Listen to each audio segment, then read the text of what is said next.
Find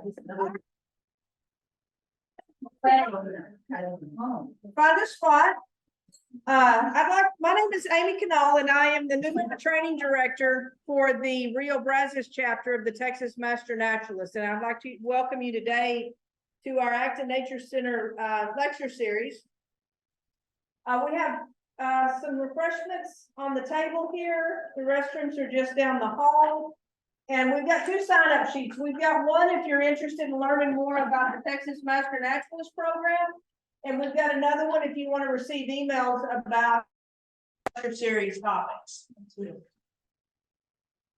Our speaker today to cover backyard composting is Kristina Del Pino Borgstom. And she's a member of the Rio Brazos chapter of the Texas Master Naturalist. As a nature enthusiast, Kristina enjoys finding ways to offset human impacts on ecosystems, and composting has become a fun avenue for her to explore how we can divert our daily waste and provide a good excuse to play around in the dirt. While still herself an amateur composter, Kristina will share her experiences with us today, and her experiences with the Texas Star Master Composting Program that includes a large-scale compost piles as well as small-scale composting in a bin of pet works and rolling ovens. Kristina. Awesome. Well, thank you, Amy. So appreciate you all joining us here this afternoon. We do have 5 or so people on Zoom. And for those of you on Zoom, so I don't have to moderate everything as you join, please mute yourself. Otherwise, we're going to hear your conversations in the room as well. So as Amy said, I joined the Master Naturalist program in 2019. But prior to that, I've been involved in lots of avenues of nature and resource conservation. I graduated from University of Wisconsin-Stevens Point in 2014, and they have a big natural resource program there. So that's where I really got involved in resource conservation, from promoting recycling programs and getting involved in composting as well. So I was part of what we called the green team in our student living area. So we organized compost collection for our student residents so that we can divert the waste that the students produce on campus and add that to the soil science program. And that was used to develop new technology for composting different food products, dairy products, and meat products as well. But for today's program, I'm just gonna more so introduce you all to the topic of composting. I'm sure many of you have composted previously. I did bring some examples with me and my pet worms and some of my husband's roly-polies that you guys are welcome to dig into and explore them. And I can describe afterwards how my system is set up if you're interested in doing something like that at home. But this is just an introduction to the topic, kind of broaden your horizons of what you may know. We'll go over a little bit of troubleshooting, but I would also love for you all to share with each other your successes, your failures, because we're here as a community to learn from one another. And when you go to compost, there's no set, these are the things you have to do, because every environment is going to be different. It's going to change depending on the types of material you put in your compost, the environment you live in, and how patient you want to be. So every pile is going to act differently. No 2 are the same, but we can give you guidelines to help you through the process to hopefully get you an end product that you can use on your property, in your lawns, in your potted plants, or in your gardens as well. Okay, so for today, we're gonna look into what is decomposition and composting and the types of decomposers in the environment that they live, because every compost pile is its own little ecosystem and science project for you to explore. I'll give you some ideas for creating your composting recipe and how to maintain your compost pile. The different types of composting stations and bins that are available to you. There's probably over 100 out on the market, and lots of instructions of how you can build one from home if you don't want to purchase one online. And then just some ideas of how you can use your finished compost at the end. All right, so briefly, what is decomposition? So decomposition is when organisms chemically or physically break down organic matter. And so to do that, we'll look at how decomposition works by learning more about chemical decomposers and physical decomposers, and then the different environments. So you have an aerobic environment that includes oxygen, and an anaerobic environment where there's no oxygen. So that equates more to what's happening in the main. All right, so for your chemical decomposers, so this is going to be your bacteria, actinomycetes, hopefully I said that right, and fungi. So these are organisms that are going to use enzymes and acids to break down those products further for decomposition. They usually work with tougher materials like woody products and items that have more cellulose in them. And a fun fact that I found online is that a teaspoon of native grassland soil contains 600 to 800 million bacteria, comprising over 10,000 species. And then with it, you'll have over 5,000 species of fungi. So there's so much life in every improper soil that we just don't see with our eyes, because these are microorganisms. So most of the time you would need some kind of microscope or a loop to see them. All right, so with their bacteria, so these are going to be your single-celled organisms. They break down matter using enzymes, and these are going to be the most abundant life in your compost pile. Even though you don't see them, they're the main players that are breaking down your waste product. And so they perform the majority of the work, and they're going to generate a lot of heat in that environment, that composting environment. So the two types of bacteria you have are going to be mesophilic bacteria. So these like cooler temperatures. You're usually going to see them at the start of your composting process and at the end of the composting process. Once those temperatures start to rise, they're going to move out of that environment or die off. So you have your mesophilic bacteria, your cooler temperatures. They're going to be your initial and final stage of decomposition.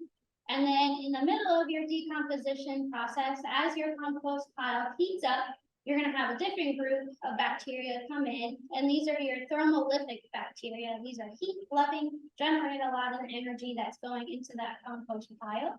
So they're kind of in the middle stage. And a lot of the resources I've read, they like to call them the superstars of decomposition, because they're able to break down those tougher materials like wood, sleeves, a lot of your carbon heavy products is what they're going to break down. And then compost piles again can get too hot, and so the hotter they get, they can also kind of kill off or eliminate some of those beneficial bacteria. So you want to be monitoring the temperature of the pile throughout to maintain it in the stage of composition that you're in. And if y'all have questions on this as we go through, feel free to raise your hand. Or if you have experience with it, I don't mind having some conversations back and forth too. But within your microorganisms, your next stage of animals that are going to come through are the actinomycetes. So these are bacteria, they're filamentous bacteria, which I learned from Caitlin. If you're doing water resource management, you don't want a lot of these in there. But they do occur in your compost pile. They're bacteria, but they act very much like a fungi, being a filamentous bacteria. They can spread throughout, and they're going to occur in your compost pile after that high heat phase. So they are going to help break down complex organics in there. So your cellulose, lignin, chitin, and other proteins. So this is going to be your woody or paper type products you may have.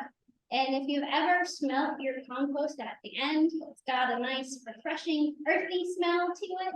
It doesn't have like that high nitrogen smell. These organisms are what are helping create that smell in that environment. So from then, we also have fungi, are another microorganism that you can have. So these are going to be your different molds and yeast. So I have a couple shoebox Tupperwares up here. You can pass them around, or you can look at them at the end of the presentation too. I brought in a clump of rhino poop, and it's got, it's a little shriveled up because I got this a few days ago, but there is a mushroom growing out of it. So a lot of times, when you see mushrooms in your compost pile, that's just gonna be the fruiting body of that fungi. There's gonna be a lot more fungi, molds and yeast under the surface of your compost pile that you're not seeing. Just depends on the life stage that that fungus is in. But your fungi, they break down more complex matters as well, especially the ones that are gonna be too dry or acidic or too high in nitrogen for bacteria. And another fun fact I learned from Caitlin right before this talk is we were talking about the importance of water in your compost environment. And a lot of these organisms, your microorganisms, they don't necessarily have walking legs like we think of, like our arms and legs, so they can't crawl around as easily. So the water in your compost environment creates these highways for them to kind of scoot in, because they're going to have little filaments. They have little tiny arms that help them kind of swim through the environment that they're in. So it's kind of a fun fact that I learned. But yeah, so a lot of your fungi, you're going to find them on the outer surface of your compost pile, where your bacteria are going to be more of your internal organisms.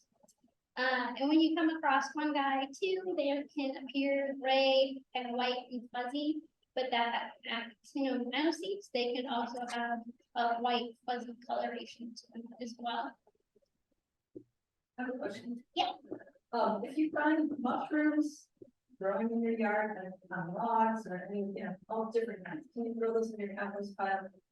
You can, yeah. So a lot of the mushrooms, they're the seed holders for that organism. And so if you break open the underside of it, you can release the spores, and you can kind of toss chunks of that throughout your compost pile. But there's not dangerous ones. I'm not as familiar with mushrooms, Yeah. so tell you about that. But yeah, in the back. You may not. My question is, how to protect mushrooms you grow in the park. Show us your clear So the question was type of mushroom and soil quality or soil type. I do not know anything about mushrooms to kind of help answer that. Is there anyone in the room that has experience? Billy, you don't know? Okay, but we're gonna have to recruit a mushroom expert to our organization. So that's a great question, too, because a lot of things will grow depending on the acidity of the environment and how basic it is too.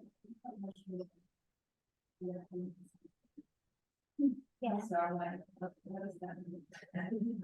And I was just at the Active Nature Center for Rocks Live Fest yesterday, and I found these huge, they almost look like milk jugs, huge mushrooms that are growing in one of the rock flats that we use for the bird trail. They're just off on an area where it's flat rock, a little bit of moss, and then there's these huge mushrooms growing. I have some pictures I can show you guys after. So yeah, mushrooms. So fun thing with like fungi and bacteria, when you're talking about like natural decomposition, is because they're using acids and enzymes, they're usually the first organisms to get into an exposed area and start breaking down those organic matters, and they can also break down your rocks to expose the mineral content in them too. So they're pretty hardy organisms. Yeah, great question. And then for just some other microorganisms you can find in your compost pile, if you look at it under a microscope, these are ones that rely more so in the water droplets that are in your compost. So this would be your protozoa, rotifers, and tardigrades. So you see them a lot in water natural resource studies, but they also exist in your compost piles. The protozoa and rotifers, they can help break down some of the organic matter that's in your compost pile, but a lot of the times they're feeding off of the bacteria and the fungi that are in there. They're not doing a lot of heavy lifting of the actual decomposition, but they are fun critters that exist in your little ecosystem. All right, so those are the chemical decomposers. So organisms that are primarily using enzymes and acids to break down that organic matter. So your next group is going to be your physical decomposers. So these are macroorganisms. So you can usually see them with your naked eye or with the assistance of just a hand lens, but you don't need a high power microscope to see them. So these are organisms that are using mouth parts to help break down that organic matter to make it into smaller pieces that then also aids bacteria and fungi in further decomposition. So they're doing like chewing, grinding, shredding that matter to make it smaller. Your physical decomposers, they'll eat that plant matter in your compost, but they're also gonna feed on some of the other chemical decomposers too, so they're gonna consume the bacteria. They help break down the waste material produced by bacteria, and they're gonna be most active at lower temperatures. So kind of your initial stages of decomposition and not your final stages. They don't like being too hot, because if you're 140 degrees and you're a beetle, that would probably roast you. And with physical decomposers, there's a huge range of animals that you can come across in that environment. You can see them as the larval stage. And I was just at our compost pile we have at the Acton Nature Center, and I dug up some grubs. I haven't turned it in a while, so there's a lot of nice finished compost at the bottom. I have no idea what beetles they're gonna be, but if you want, you can kind of shake this around. There's a nice big one sitting on top. But we had about I can't hear you. we had 7 grubs just within a foot of each other in this compost bin. And there's also some other like mealworm-like critters that were growing in there. I found a couple spiders. I was too slow to catch the Mediterranean house gecko that was in the pile, but in the summertime when I keep it watered, I also will get the Decay's brown earth snake. But we get snakes in there, spiders. Before the talk started, Tim had asked about ants in piles. So when we started the compost pile for the homeschool program at the Acton Nature Center, the first year we did get a lot of fire ants that took over the compost pile. But with routine watering and turning and disturbing it enough, they eventually went away. And about 3 weeks ago, we had a different population of ants. They weren't fire ants, but there were other consumers in that ecosystem too. So it's kind of fun. And then your kind of typical roly-polies. So there's lots of different arthropods that you can find in there. We have a few other examples. There's the little beetle grub. What is it? It's like a beetle larva of some sort. If anybody knows your insects, let me know. You can help identify them. It's a little dark in here with the lights on, but you can look at them at the end. But I'm passing around a container that has, it's called the dusky blue pill bug, and there's the little other beetle larva in there. They look like centipedes, millipedes as well. That's the big grab. Yeah. Well, I was seeing the fracs of the beetles, and I was like, what kind of animal is living in here? And I went a foot in the other direction, and I found all these grubs. Oh, these are the ones. Yeah. And then, if you look at my worm bin, we do keep a population of springtails in there. So if you've never seen a springtail, I can find some of those too. What is this one? Is it a worm like the earthworm? Fly. Have some hand-drawn pictures, but they tend to be little and white, and they hop around. They're very fast moving. So anything with the bug that's in this compost is okay. For the most part. Mhm. Yeah, so within our compost pile, being its own environment, it does have a food web in there. So within the different critters I've mentioned and the ones that you guys are looking at, you're gonna have 3 different types of consumers. You have your primary consumers. So these are organisms that are eating that organic waste. So food from other creatures, they're eating a plant food material that you're putting in there. And then you have your secondary consumers. So these are gonna be like the tardigrades, Yeah, the microscopic but, macro predator, or the micro predators. Yeah, Yeah. micropredators, your protozoa, rotifers, tardigrades, they're eating the bacteria and things. So if people have like that compost thing that. The tumble bins. Mhm. How are you getting all those bugs in there? Don't. So those systems don't get a lot of your bigger, physical Like, decomposers. you're not gonna be an earth, Yeah, you're not gonna get an earthworm, so those focus a lot more on the bacteria and fungi composition. But if you come across any of those critters, you can toss them in there, they'll do fine. But those systems rely more on trying to get your temperature and moisture levels right to encourage the spores of fungi and any kind of bacteria that's floating through the air. Right, versus something on the ground, like so open, Yes. you know, so it's kind of two different routes. Yeah, yep. And then you got your tertiary consumers, so these are gonna be, your predators, like kind of these different beetles and kind of environment as well. Yeah, so it's a fun, complex web of what's going on between the organisms. So for your compost pile, there's two different types of environments you could end up in. The one that we want to achieve is the aerobic decomposition environment. So this is one that's gonna have plenty of oxygen, that's gonna encourage all those critters, bacteria and fungi to come into that compost pile. And this is gonna be the most efficient process for your decomposition too, so it's gonna allow for your heat-loving bacteria to really thrive in there, because they're using up a lot of that oxygen when they create the heat. And having an aerobic compost pile, you're gonna have the best final product of compost, the most usable too. Where in an anaerobic decomposition pile, so think of this more as like a landfill, it's gonna be completely enclosed from the environment, so you're not gonna have any oxygen in there. So think of like bottoms of the lakes to oceans, your landfills, so it's gonna be very slow, not very efficient. This could take multiple years to break down those compounds. And it doesn't really support any other kind of life forms in there. So you're gonna get a different set of bacteria. There's less energy produced, and it's gonna be at lower temperatures.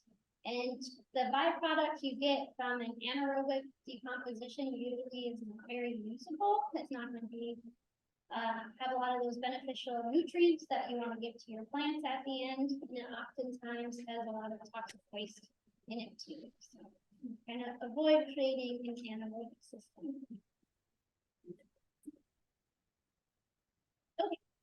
So when it comes to creating your compost environment, the resources you read out there will vary a little bit, but kind of the 6 main factors that you want to think about is the ingredients you're going to include in your compost pile, what kind of moisture content do you need, providing oxygen for those critters, the size of the ingredients you're putting in there, the size and shape of the bin that you're using for the pile that you're gonna create, and then time. Time is one I kind of added in there because it just is gonna take time. Composting isn't something that's instantaneous unless you get the really fancy energy powered ones that come out with now that just turn it constantly. You could have compost in like 2 days, but if you're just doing it in your backyard, it's gonna take if you're really hands-on with it, like 2 to 4 months, but if you're hands-off with it, up to 3 years or longer. All right, so when it comes to composting ingredients, so we'll kind of look into what your composting recipe should be, but when you're creating your compost pile, or if you're out working in your yard, start thinking about the types of things you might want to start stowing away to create your compost pile. Fall is a great time to do so because a lot of the plant communities are changing, so they're losing the leaves, stems are drying out. You might be mowing the lawn a little bit more, so that's going to give you a lot of the ingredients that you're going to need to start your compost pile. So when we look at our ingredient list, we're mostly focusing on 2 nutrients, so that's carbon and the amount of nitrogen that are in those products, that waste that you're going to incorporate. In the resources, you can see anything from having a compost recipe that's 2 parts brown materials or 2 parts carbon to 1 part green or 1 part nitrogen. But I've seen some recipes that go all the way up to 4 parts carbon to 1 part nitrogen. It just is gonna depend on the environment you're in and how the ingredients you're incorporating are interacting with each other. And if you want to weigh everything out, there's a weight ratio there. But so when I create my compost pile, I just use a 5-gallon bucket. So if I put 2 5-gallon buckets of leaves in my pile, I'm gonna do 1 bucket of fresh green grass. If that can help you out, you can do it by shovel scoops, you can do it by bucket, you don't have to weigh everything. For sure, there's a question about. Yeah. Well, you know, What is manure? we're gonna make it. Okay. So, this is just kind of a general list of some things that are appropriate to put in your backyard composting system. So these are gonna be some everyday items. So brown material, this does not refer to the color. They just assign brown to the term carbon, because usually those items are gonna be dry resources, so, woody, vegetation, dried leaves, nutshells, dry flour, wood products like sawdust, corn cobs, eggshells are kind of thrown into this list. Dry garden trimmings, straw, if it is dry animal manure, so you left it out in the pasture, you pick it up, it's hard, it's crumbly, that would be, part of your carbon resource. And then you can also do things like hair, fur, dry herbs as well. As far as your green ingredients, so those high in nitrogen, these are gonna be items that have a lot more moisture in them as well, so fresh manure. If you have access to chickens, chicken poop is like one of the best composting things that you could add to your pile because it's just so high in nitrogen. It also, bacteria really like chicken manure, and so you're able to get to those high levels of high temperatures faster compared to like using food. So some green items would also include the bread or noodles that you want to put in there. Coffee grounds. If you're a big coffee drinker, coffee is an excellent way to add nitrogen to your compost pile. It's very high in nitrogen. So that's what I add a lot of coffee to mine. And then if you have fresh yard trimmings, so they're still green and juicy, those are considered nitrogen based. But if you left them out to dry for throughout the summer, those would be your carbon based products. And then any of your fruit and vegetable scraps would be your nitrogen source. And I have some printed lists that appear to you that you're welcome to take home. Okay. No. The dry animal manure, would that be, cat litter, good from cat litter box? Okay. It's not just compost, and a lot of these lists too is gonna be your personal preference of what you feel comfortable composting and how you're using that compost in the end product. So you can compost dog and cat waste, but and a lot of our systems too, so one component of composting is kind of the fear factor of pathogens and weed seeds. So if your compost pile does not reach a certain temperature, you may not be killing off a lot of pathogens or those weed seeds that you may be putting into your compost pile. So if you use other animal manure from carnivores in there, it's not going to be killing off some of those parasitic eggs that could be dispersed onto any food products you're going to eat. So if you're using your compost for food production, it's not recommended. But if you're just going to be putting it out on the back half of your property to help mitigate some soil loss, that's fine. Other ways you can compost meat and carnivore manure is to bury it. You can bury it, cap it off in a hole, and that will decompose over time. That's another option if you don't want to put that in the trash. Caitlin, do you have anything else? I think you nailed it.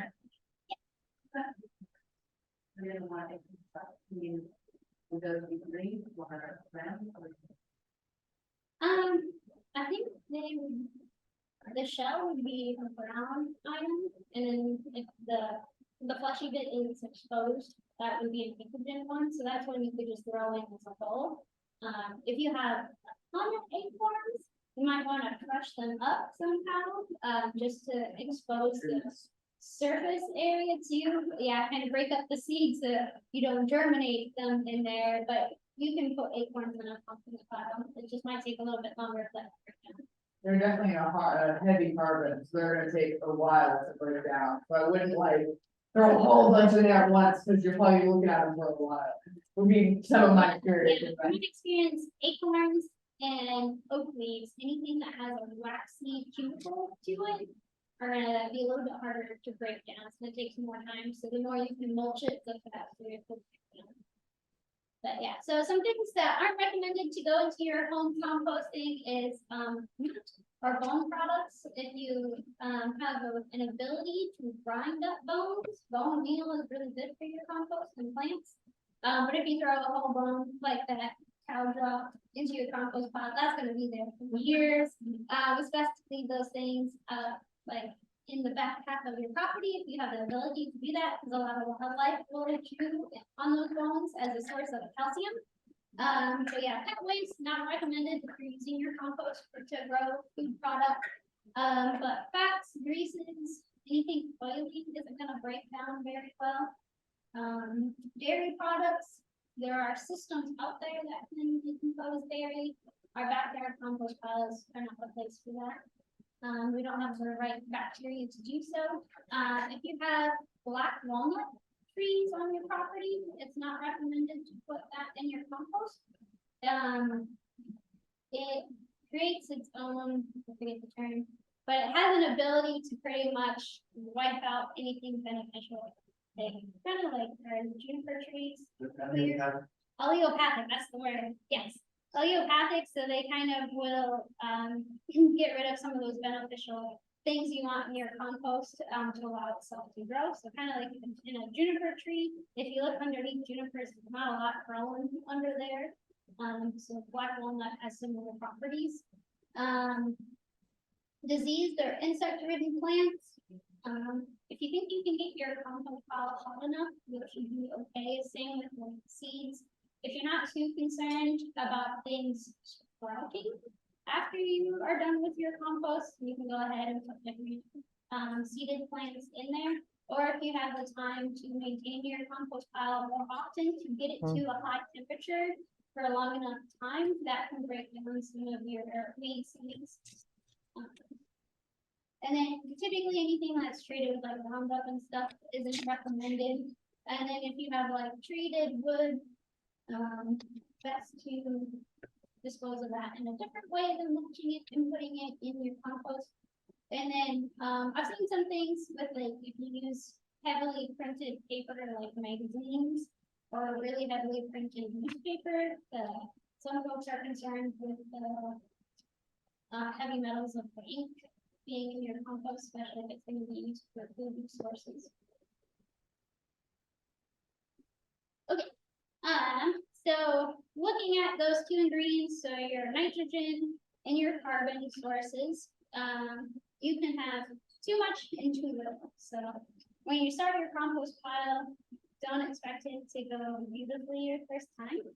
It is a living environment, and so throughout the year and throughout your compost life, it's going to require different things, and it's going to show you different things. So within the composting process, you can have too much nitrogen. So nitrogen, again, is going to be more of a wet-based product. It's going to purge a lot of those thermolytic bacteria.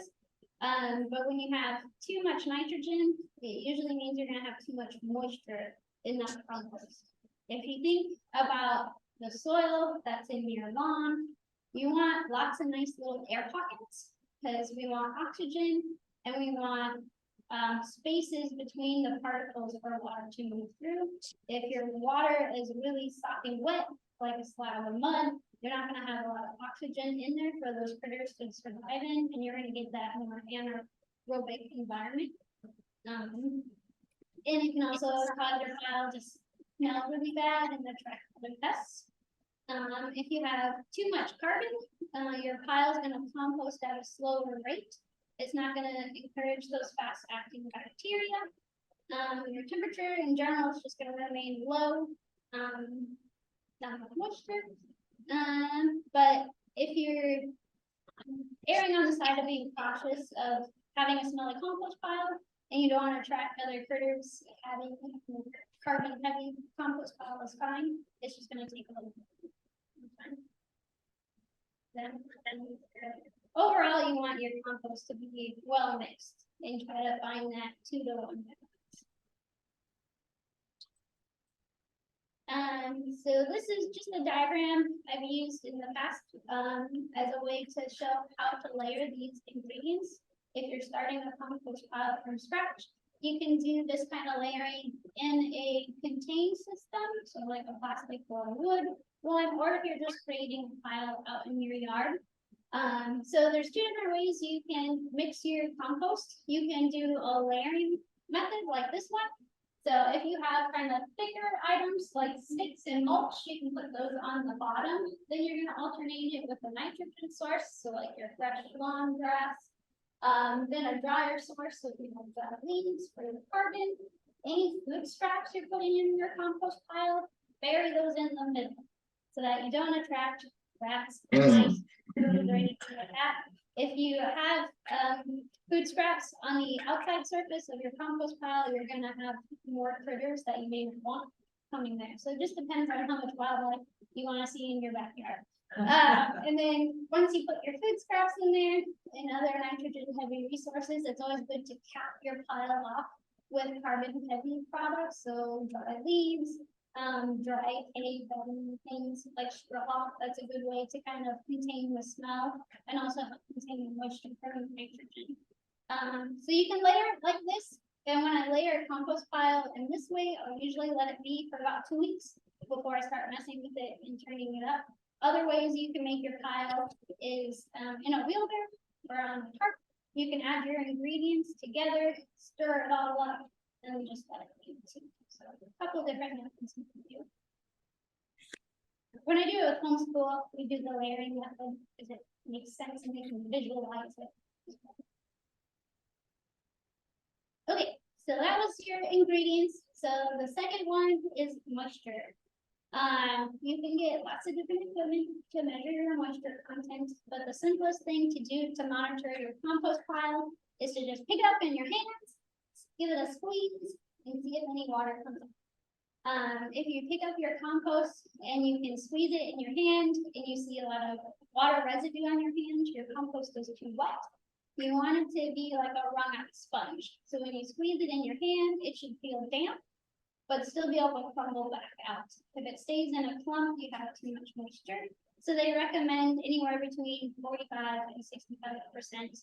But a lot of times we're not out there measuring tools to measure the percentage, so just doing by feel and by sight is a good way to test it.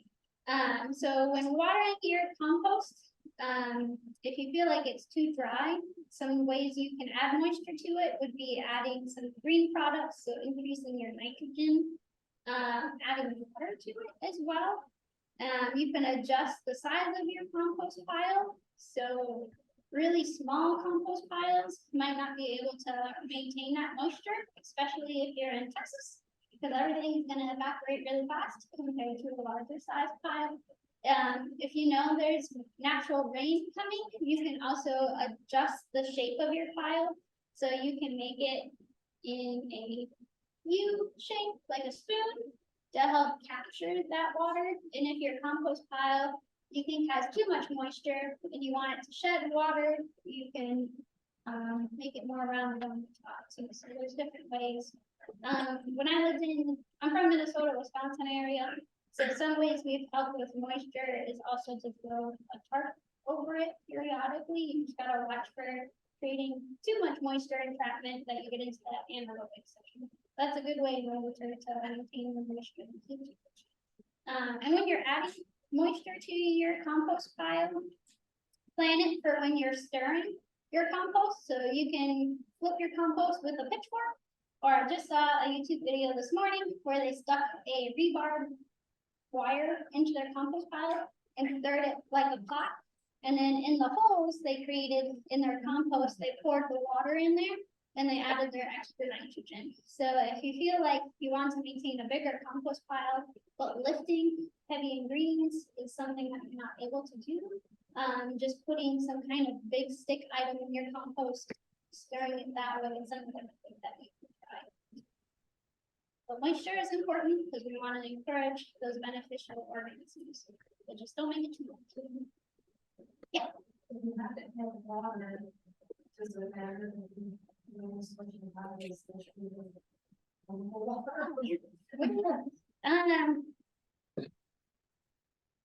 I would think we reach the kind of mess with some of that. So chlorine will dissipate. So one thing you could do if that's something you are nervous about is like have set out a gallon of water, fill it up, leave it out for a day, and then go the next day pour it out over your compost, and by that point, most of that chlorine should have dissipated off. We were just having a discussion about how chlorine goes and kills bacteria, so if we're putting city water on our compost, is that affecting it?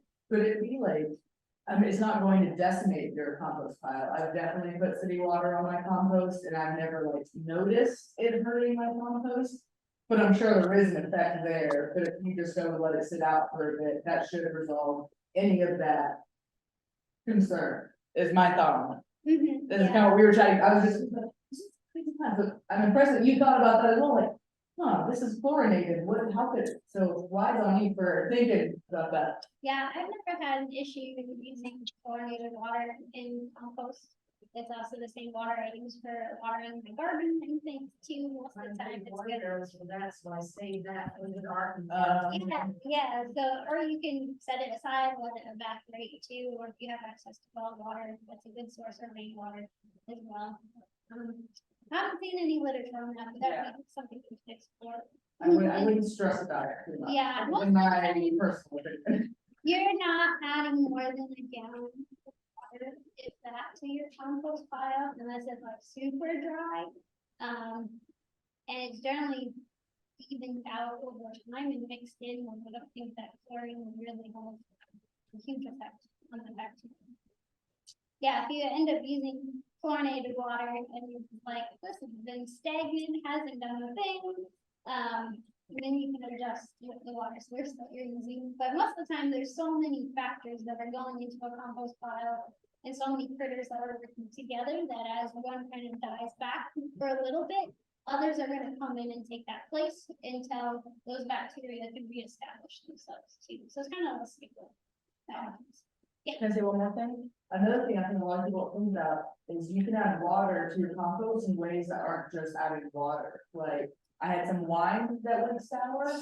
I got my microbes drunk that day, you know, like if I have a coffee that I didn't finish, I pour that in my compost. Like any liquid, even soda, actually, official composting facilities, they often use expired soda to add water. So there's a lot of other ways of adding moisture without adding actual water. Yeah, and like things like beer, alcohol, they have a lot of those beneficial yeasts and bacteria in them too. That's a way that you can jumpstart your compost pile. You just don't want to put milk in your compost. Yes. Or dairy. But juices, usually the sugars too, your bacteria are going to really enjoy, especially that soda and it's enough to eat your organisms. There's no chlorine in that. Alright, so after watering, you want to make sure your compost pile has plenty of oxygen. So that's just ensuring that you have a lot of the pore space between the particles that are in your compost. So how do you lose oxygen in your compost? So your oxygen is going to be consumed by all those organisms living in that environment. And then over time, your compost is going to compact just from the pressure of itself. And so as it sits longer and longer, you're going to lose those pores. So you can kind of lose oxygen in that respect. And then as you add moisture, or if you have a heavy rain event that day, the water is going to fill that pore space that would usually have oxygen. It's going to be water, so that can kind of reduce the amount of air that's available for your organisms. Okay, so how to increase oxygen in your compost pile? Mix up your recipe as you put it in there, more times you stir it, the more air, fresh oxygen is gonna get into that pile. So again, you can do that by turning or by punching those holes into it. You can add bulking agents to your compost pile, and we'll talk about sizes of pieces in your compost. But kind of adding the like sticks or mulch in your compost can help ensure that all your little particles don't just compact and get stuck together. So kind of adding some more of those carbon heavy materials can help increase the airflow in there. So yeah, adding carbon is like adding your woody materials, and two, if you have access to pine shavings or all your newspaper you get, instead of recycling it, I shred it and I put it in my compost, and I use that to absorb the excess water, so that that water isn't filling the pore space that I have in there.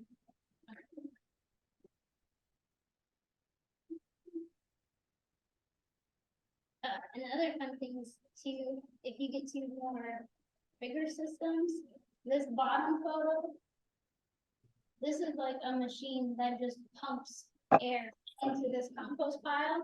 In some city compost facilities, their compost pile is made on a cement slab that has air holes at the bottom.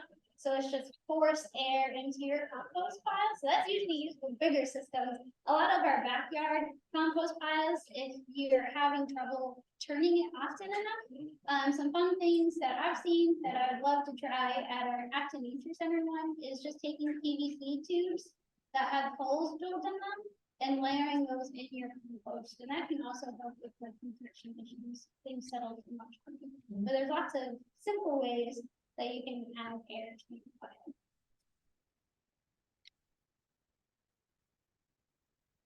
Oh, 3 plots, all right, find them.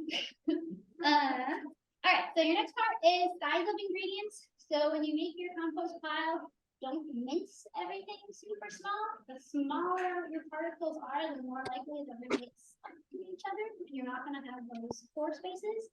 If you have really large pieces, like you're just going to throw a log in your compost pile, that's going to take a long time to break. So ideally, you want pieces that are the size of your hand. So they say roughly 5 to 6 inches in length. So if you're using sticks to break them up, they're going to mix into your pile a lot better and break down faster. When you're creating sizes of your particles, the more surface area to some extent is going to add more surfaces for those critters to attach to that piece, get those enzymes in there, and kind of speed up your breakdown process. So you want to mix those sizes and incorporate it all together, and that will help enhance your moisture and oxygen composition. So just think diversity. Don't make it too small, don't make it too big. Just Yeah. Sorry. And then next, what kind of size and shape are you going to use for your bin and your pile? So that will kind of determine how fast your pile is going to break down. A lot of folks, it was fun when Caitlin started at Fossil. We had this compost pile that was literally 15 feet tall, if that. It was massive. And nothing was breaking down. It was just a huge heap. And so the bigger the piles, the longer it's going to take to break down. But it's going to be able to maintain moisture a little bit better. It can get a little hotter, but the bigger the pile you have, the more compaction you're going to have. There's more weight to it too. Where on the flip side, if your pile is too small, it's going to be able to maintain its heat properly. It's going to dry out faster to the environment. So a lot of the literature says the ideal size is a 3 cubic foot space. So 3 feet by 3 feet by 3 feet. Or if you're doing a larger scale composting method, I'll show you a picture, but it's called windrows. So you can go long, but just don't go too tall. And then time, so it can take anywhere between 2 weeks to 2 years for the compost to break down. If you're active with your compost pile, so you're out there checking the moisture, you're giving it oxygen, turning it, balancing those ingredients, you can achieve compost in 2 to 4 months. So when I do properly do our Active Nature Center one, when I have time to do it with the homeschool kids, we have compost the first year within 3 months. And then the second year, I think about 5 months. And your end pile that you're gonna result with is gonna be much smaller.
Okay. Two misses. Mm-mm. Two misses. Two misses. Besos. I'm not sure what besos are. This, I need that turkey fingers. turkey fingers. That's a good thing. Fingertip. I take it you're feeling better. Play to your vessels. Serving out of Zoom time or something. So what's tomorrow's? God damn it. What? I get up. Feel like it really.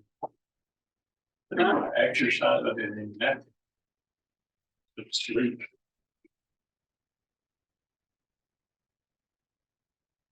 So what's the, Let's move the pattern up. you got? Or something more. Yeah, like, all right.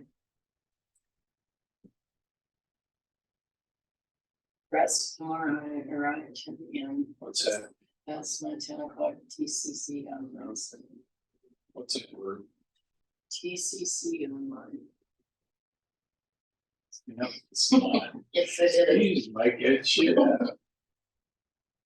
How can I help you? Everyone should be on mute.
All okay? Said it's on.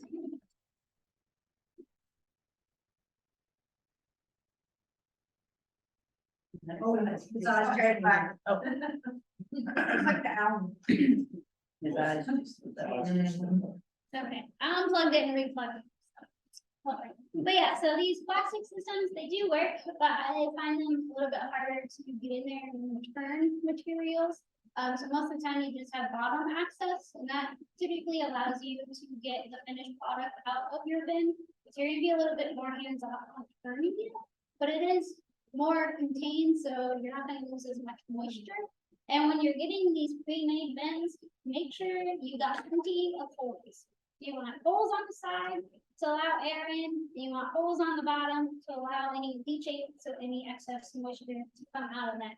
If you make your own system, I've seen some people do these trash can ones, where they don't put holes on the bottom, it's just a soupy mess in there, and you get a really anaerobic environment, a lot really smelly and things.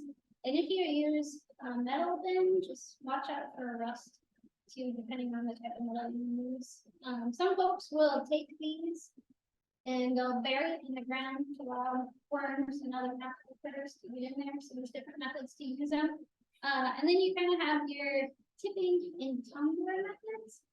I personally have not had a huge success with them. I find them hard to use. I prefer just the pile on the ground. But a lot of times to have good success with these, you need it at least 2/3 full. If you only fill it 1/3 of the way, or even just half, you don't have enough product in there to get to the right temperatures. And then you also don't have any of those other good physical decomposers. So you're relying a lot more on bacteria and fungi, unless you throw stuff in it. So you can certainly put worms and things in them. But I just find them, they take longer to get the finished product. You gotta turn in it a lot and make sure that you have a lot of product in there. Has anyone had luck with? No, I've no luck with them. I think they dry out too fast too. Well, and also they're so small usually Yes. that you can't cultivate a big enough colony of bacteria to do the work that needs to be done. I You like know, to keep on- They're expensive. they're so expensive. Yeah, I've never met someone who's had a good experience with those. Yeah, but they're on the market, so be aware of what people are marketing to you. And Yeah, they look cool and they make you feel good until you try to use them, and then you feel like you can't compost, and that's just sad. Cause you can't do it. Yeah, and a lot of times with these more contained items, you're gonna have a little bit higher carbon product in your bin, to make sure that it doesn't have too much extra moisture building up in there, because it can't just evaporate as fast. Did computers.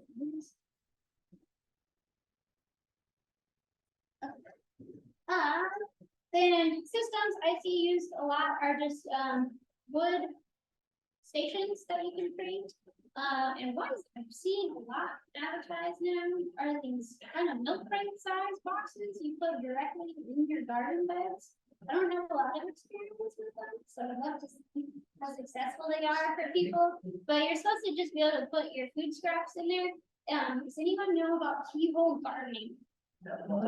Keyhole gardening. So this is a method almost similar to this, but on a bigger scale, where you're putting your nitrogen heavy products. So you're putting your food scraps basically in here, or your yard trimmings. And as that breaks down, mostly by like physical decomposers too, a little bit of bacteria, that nitrogen is then gonna travel into your garden bed to feed it. So that's kind of how these systems are working. It started off as a concept called keyhole gardening, but now they're making a lot of these products that kind of mimic that process to make it easier to establish. But you're gonna be much more small scale kitchen scraps or anything there. Otherwise you can make your own system too out of wood, or you can do this out of wire as well. So the one I have at the Acton Nature Center, we have one main wood component, and then I just use plastic garden fencing to create my other stages. It's just an example of how to make it a little cheaper. But when you use wood, you want to use wood that's not chemically treated, so you don't have any of those toxins leaching into your compost. And the design you can have lids on it. It doesn't have to have a lid. If you have a lid on your compost bin, that's not like a grate, you're likely gonna have to water it more, because you're not gonna capture that natural rainfall. But if you're concerned about pests and other wildlife getting into your compost, this is a great method to use. When you design it, you wanna make sure your front panel can be removed or kind of taken apart into smaller steps so that you can get in there to turn your compost. And the way this is usually you're gonna have a working compost bin, so that's where you're actively adding your ingredients. So that's your mixing pot. And then the other stages are gonna be your settling stages. So the middle one could be compost that's like halfway broken down too. So if you feel like you have a lot that you wanna compost, this is a good system. And then your third stage is usually gonna be your resting stage. So it's like 80% broken down, not a lot of big stuff in there, and you just wanna let it cool down and finish its process. You can have a resting stage. That way you have space available to constantly be adding ingredients. And what I did at the Acton Nature Center is we just have one working station, but the box they built me is like 4 feet by 4 feet, so it's a little big. So I kind of split it into two when I work in here, so I have like 2 files I work with. And then these 2 stages I'm using as my ingredient storage. So I have one bin that's full of twigs right now that I'm just breaking up, and the other bin can be like leaves, green products and stuff. And then I have another compartment, so it's 4. I have a resting stage off on the side. So it just depends on how much you want to compost and how hands-on you want to be. And then these are examples of just compost piles. So again, 3 by 3 by 3 is an ideal number, and it's going to be more exposed. So there's nothing preventing critters from getting in there. But if you are using food, throw a bunch of leaves, dry hay on top to kind of reduce the smell and bury it in there. So these here are windows. And so typically you're going to have a working stage with all your fresh ingredients, and then they'll move it and turn it, and then each one will get older too until of your final product. But if you can have like a large facility, like a farm, that's a good system to use.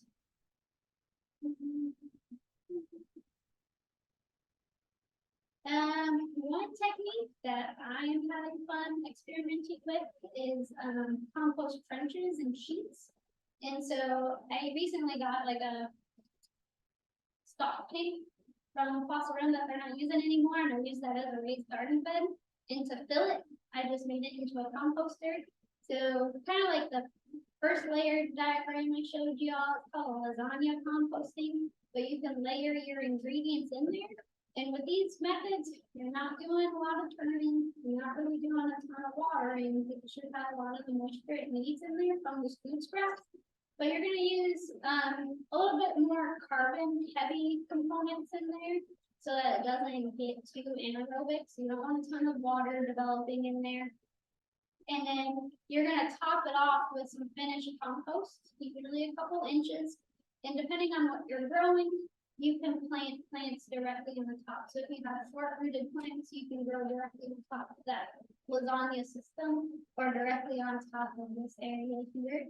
And this I've seen used a lot for small areas where you want to increase the nutrient content of your soil. You can create, so this is a covered trench. They topped it off with mulch. This is an active one they're growing. So then they just have all of these rows that they're working on. So if you have lots of compost, but want to actively use that space that you're composting in, this is a good method too. But just use a little bit more carbon materials, not as much nitrogen, so it doesn't get too soupy. But if you're doing it directly in the ground, a lot of that extra moisture should be able to kind of leach away from the environment. It shouldn't build up as much as a contained system. Assuming the holes in that container, right? The trap I'm using, I have this. Yeah, you always want drainage if you're using a contained system.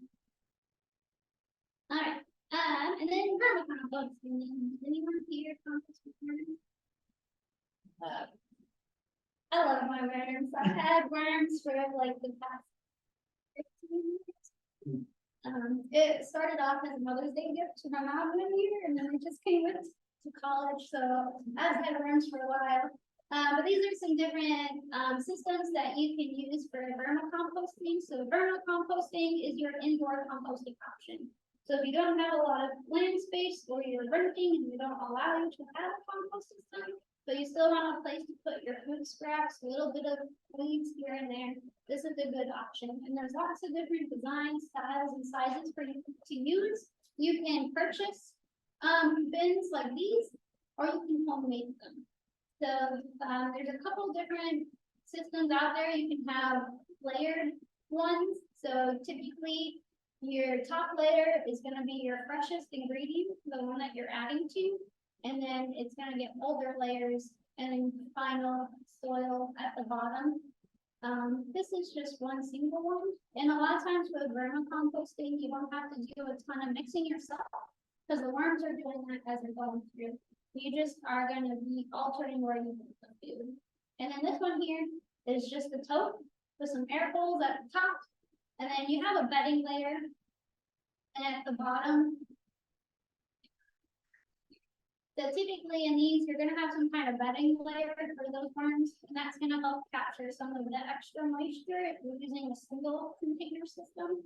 Otherwise, there's some that have like spigots that you can harvest that extra content as well. So with vermicomposting, so the worms that work best are wigglers. There's lots of other ones you can use. You can use night crawlers, they're just not as efficient. Red wigglers, you can buy them online fairly inexpensively, or you can go to Walmart and get them in the bait store too.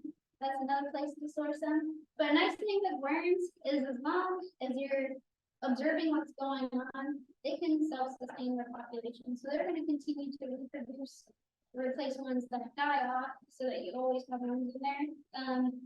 In the 10 years I've had the one I have with me today, I've never bought worms since I started them. They kind of self-replenish. I have lost a few because of dumping, but you should be able to just get one order of 1 pound worms and be good. And with worms, 1 pound of worms is going to break down anywhere between a quarter and a half pound of food over a week. And they're going to be cooler temperatures. So being indoors, they're going to like anything from 55 to 80 degrees. So this is something, especially in Texas, you don't want to put outside. You don't really want to put in your garage. I did that. It gets too hot. So they're not that smelly. There's ways to mitigate the smell. But I used to keep them under my kitchen counter, but now they just live in the living room. Yeah, so this is what a worm bin looks like on the inside. And a lot of things you can feed to your worms or things that you're gonna put in your outside compost pile too, but being a smaller system, it's gonna focus more on food scraps than those carbon materials. Because the carbon in this composting is gonna come from the bedding that you provide to them. You can use, I like to use old garden soil from my flower pots, just to enhance the nutrients in it. I'll add it in there. I also have snake, so I put the snake bedding in there, and that's coconut coir is usually what people use. You can use peat moss. But with coconut coir and peat moss, you just gotta watch the acidity in it so it doesn't get too acidic. But even just any old brown soil that you have, you can add that for bedding or shred up cardboard and newspaper. I also use a lot of newspaper for bedding. So some kind of bedding, and then the nitrogen is coming from the food scraps that you're putting in there. You can feed them daily to weekly, but you don't want to exceed that half pound of food per week. So if you notice they're eating it faster, you can certainly feed them more. But if you're like, I gave them this banana a week ago and it hasn't done anything, feed them less. So just give them time. And when you give them these food scraps, it is good to cut them up. I do like inch by inch if I'm really productive with it, or you can just shred your banana peel a little bit. The more surface area for worms, the faster they're going to consume it, so it's easier for them to consume. If you're putting seeds in here from like bell peppers, pumpkin, squash seeds, they're not going to break those seeds down. So if you go to use this finished compost, you're going to get plants afterwards. I think you can use it for some of that. But if you're putting seeds in, just expect to have surprise plants when you go to use it. And then with vermicomposting too, depending on how you run your system, you can end up with other critters that aren't worms. Most of the time, they're not going to be a huge problem. They're just a nuisance to us. So a lot of people don't like fruit flies or gnats. But some things to mitigate with that. And springtails. I purposely put springtails on ours because there was a little higher moisture content at one point, but you can also get spiders. I have a spider colony in my worm bin. And then this other molds and bacteria are fine, and the worms will actually eat some of that bacteria that grows.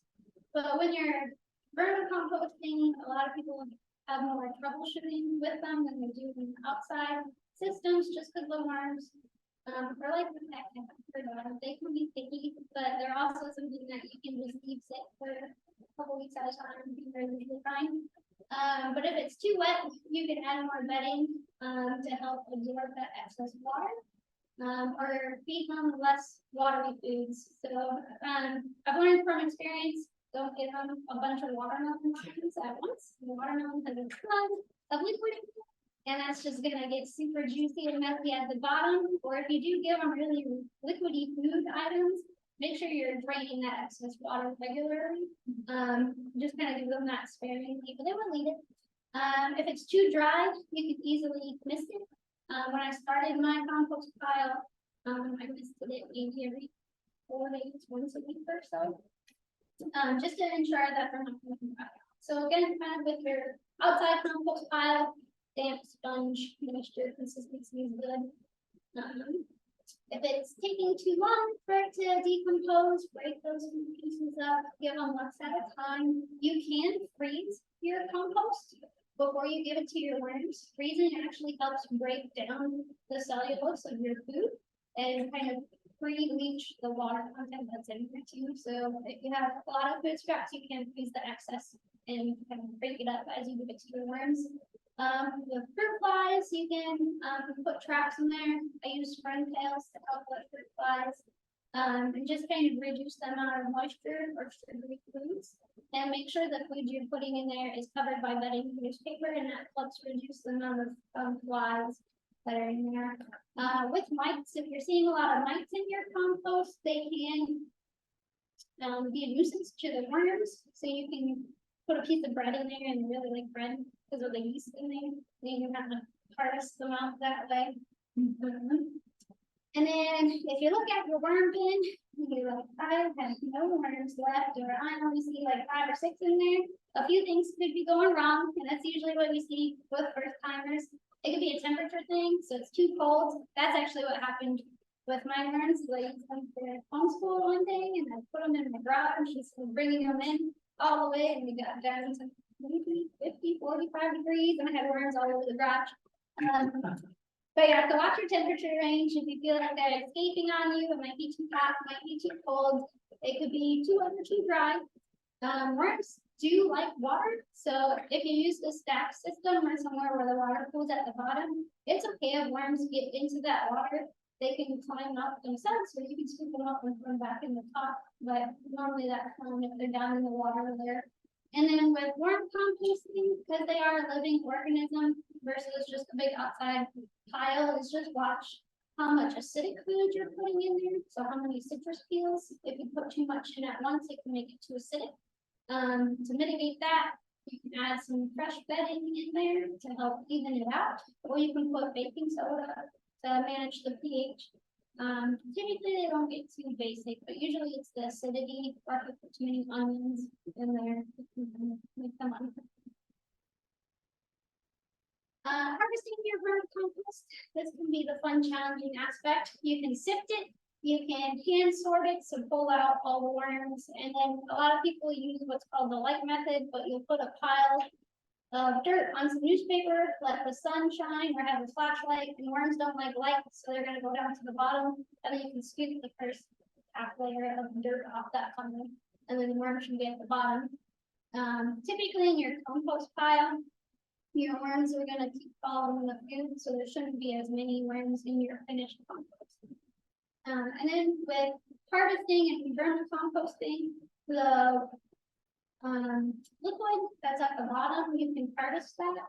And I do a ratio of 1 tablespoon of, I call it OMT, to about 8 ounces of water, and that's enough to put a lot of it.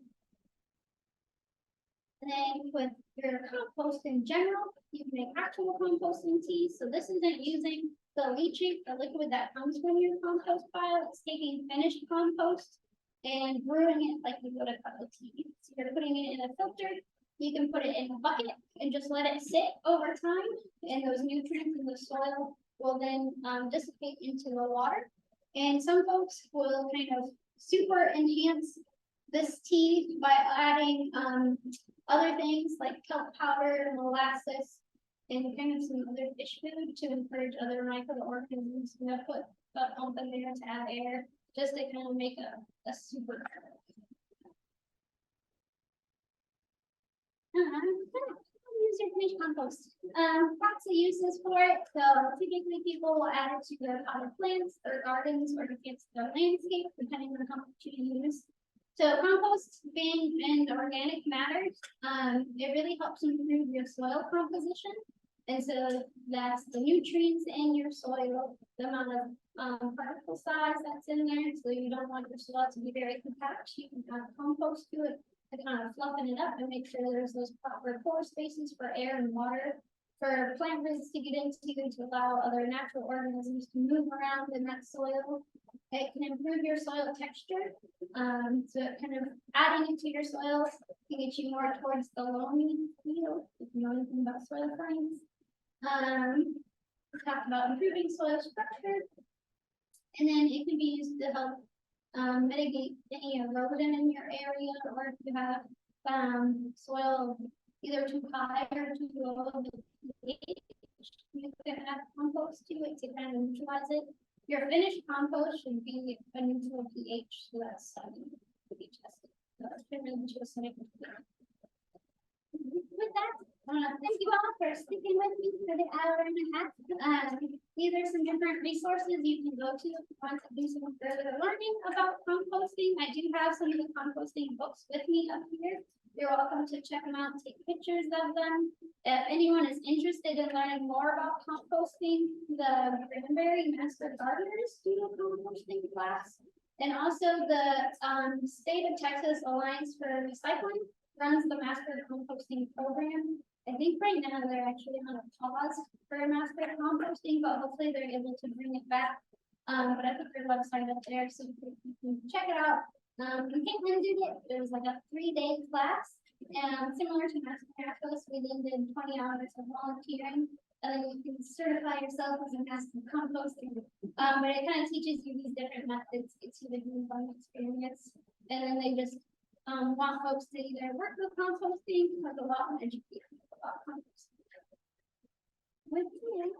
Thank you all for joining me.